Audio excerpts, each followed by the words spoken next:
Kalau pemerintah tidak menyelesaikan persoalan guru dan tenaga kependidikan honorer ini dengan alasan keuangan negara, maka tidak layak diteruskan pembangunan kereta api cepat Jakarta-Bandung, apalagi pemindahan ibu kota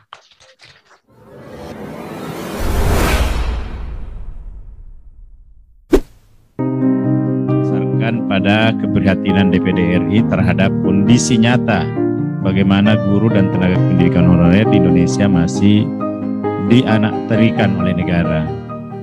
Padahal melalui guru, tenaga pendidikan inilah kemajuan pendidikan kita dibangun, sehingga pembangunan Indonesia dapat tercapai sebagaimana amanat konstitusi kita. Dalam rapat dengar pendapat serta dalam rapat kerja dengan Kementerian Pendidikan, Kementerian Agama, Kementerian Dalam Negeri, Kementerian Keuangan, dan BKN, saya menyampaikan kalau pemerintah tidak menyelesaikan persoalan guru dan tenaga kependidikan honorer ini dengan alasan keuangan negara, maka tidak layak diteruskan pembangunan kereta api cepat Jakarta-Bandung, apalagi pemindahan ibu kota sebelum persoalan guru honorer dan tenaga kependidikan ini bisa kita selesaikan. Selayaknya agenda-agenda tersebut bisa kita belakangkan. Kita mesti mendahulukan persoalan yang sangat fundamental ini menurut saya. Dan saya kira seperti yang disampaikan tadi Bu Eni, bahwa tujuan pendidikan nasional kita adalah mencerdaskan kehidupan bangsa, menjamin tersedianya pendidikan bagi anak-anak bangsa ini, serta menjamin adanya penghidupan yang layak bagi seluruh warga. Nah, jangan sampai karena kita abai terhadap persoalan guru honorer ini, akhirnya nanti muncul penilaian bahwa kita semua semakin menjauh dari tujuan nasional kita. Karena itu saya kira ini harus menjadi titik tekan kita di dalam dialog yang kita lakukan untuk mencari jalan keluar ini. Saya kira negara tentu sangat salah kalau kemudian dia mau persalahkan guru honorer ini.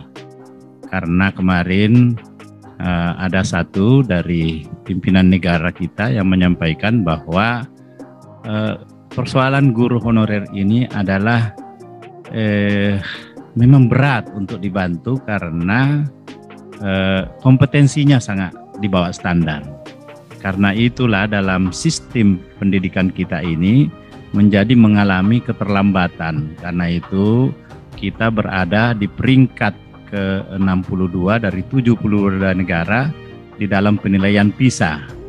Nah, saya menyampaikan itu tidak bisa menjadi alasan, apalagi dia menyampaikan sudah 20 tahun kami bergelut mengurus masalah guru honorer ini dan kami tahu kelemahannya, kami paling tahu di situ. Saya bilang kalau tahu kelemahannya mestinya atasi itu kelemahan. Jadi kalau dia punya kompetensi di bawah standar, kewajiban kita untuk meningkatkan kompetensinya dengan pelatihan atau dengan kegiatan-kegiatan apapun yang bisa mendorong itu. Nah, sangat mengiris hati karena ada beberapa malah guru honorer ini yang sudah dinyatakan lulus dalam seleksi nasional pada tahun 2014, 2015 itu, tetapi juga tidak di-SK-kan. Nah, memang alasan dari Kementerian Dalam Negeri maupun dari BKN bahwa itu kesalahannya ada di pemerintah daerah. Sayang sekali di tempat ini kita tidak melibatkan pemerintah daerah, atau ada dari dinas pendidikannya, kadis pendidikannya ada. Karena memang saya juga menemukan fakta di lapangan setelah berkeliling ke daerah bahwa memang ada daerah yang tidak meng-SK-kan mereka yang sudah lulus itu. Saya baru kembali kemarin ini, mohon maaf, saya minta supaya diundur menjadi pukul 13 karena sampai tadi malam saya masih mendampingi ketua dalam acara di Sulawesi Selatan.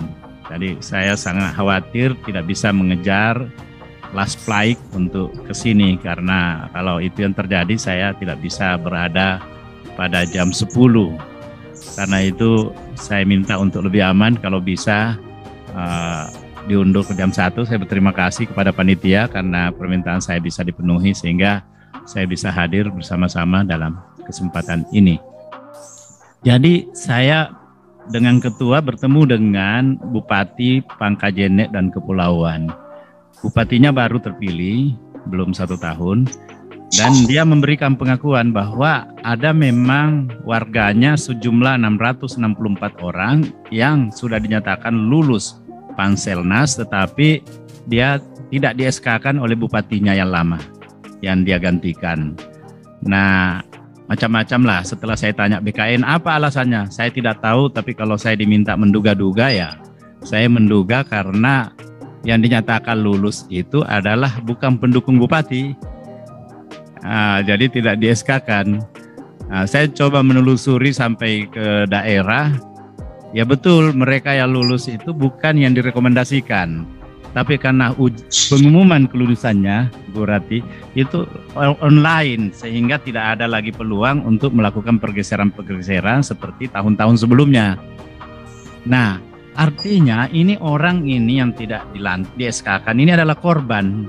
Tapi masa kita melakukan pembiaran yang sudah korban ini jangan sampai terjadi pengorbanan berkali-kali sehingga nanti kita mengalami lagi seperti apa yang terjadi di tempatnya Bu Epi Apitamaya itu di Lombok yang akhirnya gantung diri karena putus asa, tidak pernah lulus. Padahal sudah ada pengalaman di tahun 2005.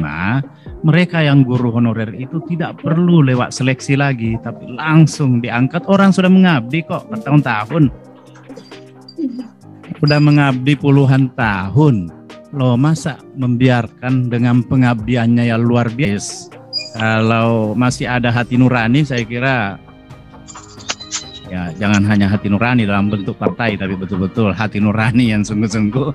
Ini saya kira akan tergugah untuk masalah ini. Seharusnya tidak ada perulangan.